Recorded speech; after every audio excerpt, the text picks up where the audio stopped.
semuanya. Perkenalkan, kami dari kelompok 3 pada pembelajaran Bahasa Indonesia di Sekolah Dasar dengan anggota saya Siti Marwiyah dengan NIM akhir 144. saya Atila Friska Amanda dengan NIM akhir 165. Saya Romanto Semiring dengan NIM akhir 166. Saya Fadilus Maria dengan NIM akhir 159. Saya Syarifah Syafitri dengan NIM akhir 142. Saya Fermi Nurhairia dengan NIM akhir 151. Nah, apakah teman-teman tahu bagaimana hakikat teori pembelajaran Bahasa Indonesia di Sekolah Dasar? Kemudian prinsip-prinsip dasar pembelajaran Bahasa Indonesia di Sekolah Dasar. Nah, problematika apa saja sih yang terjadi pada pembelajaran Bahasa Indonesia di Sekolah Dasar?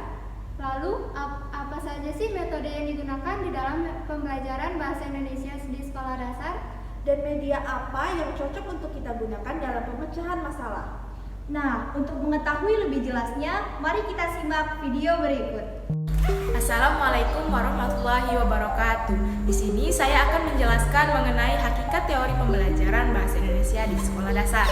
Ya, langsung saja, pembelajaran Bahasa Indonesia di Sekolah Dasar merupakan suatu usaha dalam mewujudkan tujuan mata pelajaran Bahasa Indonesia yang ada dalam kurikulum pendidikan. Nah, hal ini dikemukakan oleh Resmini dan kawan-kawan bahwa hakikat pembelajaran Bahasa Indonesia di Sekolah Dasar merupakan bentuk penerapan kurikulum, kemudian bentuk pencapaian tujuan mata pelajaran Bahasa Indonesia, dan upaya peningkatan kemampuan siswa sekolah dasar mulai dari kelas 1 sampai kelas 6 sekolah dasar dalam mencapai tujuan mata pelajaran tersebut. Nah, selanjutnya pembelajaran Bahasa Indonesia tidak hanya dipelajari dalam lingkup teori semata.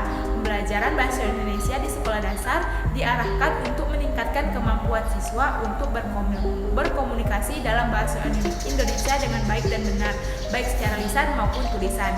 Baik, selanjutnya pemaparan materi akan dilanjutkan oleh Saudari Atila Priska Amanda. Baiklah, saya akan melanjutkan pemaparan materi berikutnya. Teman-teman, sudahkah teman-teman mengenal prinsip-prinsip dasar pembelajaran Bahasa Indonesia di SD?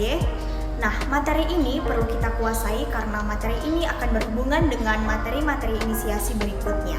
Selain itu, sebagai calon guru, penguasaan materi ini akan meningkatkan profesionalisme guru kita. Nah, prinsip-prinsip dasar pembelajaran Bahasa Indonesia yang pertama yaitu prinsip konstekstual. Nah, pembelajaran konstekstual ini adalah pembelajaran yang mengaitkan materi yang diajarkan dengan dunia nyata peserta didik dan mendorong peserta didik untuk membuat hubungan pengetahuan yang dimilikinya dengan pengetahuan dalam kehidupan sehari-hari. Kemudian, yang kedua yaitu ada prinsip integratif. Pembelajaran bahasa hendaknya tidak disajikan secara terpisah-pisah. Pembelajaran bahasa harus secara terpadu atau terintegratif. Yang ketiga yaitu ada prinsip fungsional. Teman-teman, prinsip fungsional pembelajaran bahasa pada hakikatnya sejalan dengan konsep pembelajaran pendekatan komunikatif. Konsep pendekatan komunikatif mengisyaratkan bahwa guru bukanlah penguasa dalam kelas. Jadi, pembelajaran didasarkan pada multisumber. Dengan kata lain, sumber belajar terdiri atas guru, kemudian peserta didik, lingkungan. Lingkungan yang terdekat adalah kelas. Dan yang terakhir adalah prinsip apresiatif. Akhirnya kita sampai pada prinsip apresiatif. Apa sih sebenarnya prinsip ini? Prinsip apresiatif lebih ditekankan pada pembelajaran sastra. Nah, apresiasi berarti penghargaan. Dalam pembelajaran bahasa, istilah apresiatif dimaknai dengan pembelajaran yang menyenangkan. Sekian, terima kasih. Baiklah, saya akan melanjutkan pemaparan materi dari Saudari Atila. Terdapat beberapa tantangan bagi guru berdasarkan sikap dan perilaku siswa dalam pembelajaran bahasa Indonesia, yaitu 1. Siswa belajar berdasarkan apa yang telah dipahami atau dikuasai sebelumnya. 2. Belajar dilakukan secara aktif oleh siswa melalui kegiatan atau pengalaman belajar yang dilaluinya dalam pembelajaran. 3. Belajar siswa perlu berinteraksi dengan yang lain serta dukungan guru dan temannya. 4. Siswa dengan kemampuan berbahasa lisan atau menyimak dan berbicara kurang efektif, cenderung kurang mampu dalam berbahasa tulis atau membaca dan menulis. 5. Terdapatnya hubungan yang kuat atas kemampuan berbahasa yang dimiliki siswa dengan kemampuan akademik yang diperoleh sebelumnya. Baik, di sini saya akan melanjutkan materi mengenai metode pembelajaran bahasa Indonesia di sekolah dasar.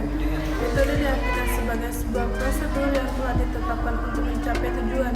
Di sisi lain, metode diartikan sebagai rencana pembelajaran yang mencakup pemilihan bahasa, penyusunan secara sistematis bahasa yang akan diajarkan serta kemungkinan pengulangan dan pengembangannya.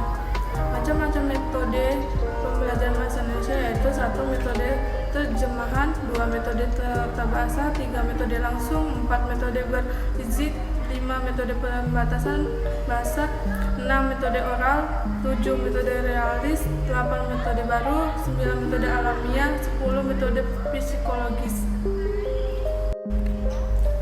Baik, di sini saya akan melanjutkan materi metode. Yang ke-11 ada metode membaca, 12 metode linguistik, 13 metode pilihan, 14 metode tata bahasa, 15 metode unit, 16 metode mimikri memorisasi, 17 metode teori praktik, 18 metode cognate, dan yang terakhir metode di bahasa. Baik, saya akan melanjutkan materi berikutnya tentang media yang digunakan untuk mengatasi program yang terjadi. Siswa belajar berdasarkan apa yang telah dipahami atau dikuasai sebelumnya. Berdasarkan sikap dan perilaku yang dialami siswa, jika mendapatkan situasi yang seperti itu, maka guru bisa melakukan suatu contoh. Misalnya ketika guru akan menjelaskan menulis surat, misalnya ajaklah siswa untuk berbagi pengetahuan dan pengalamannya tentang surat dan cara membuat surat tersebut.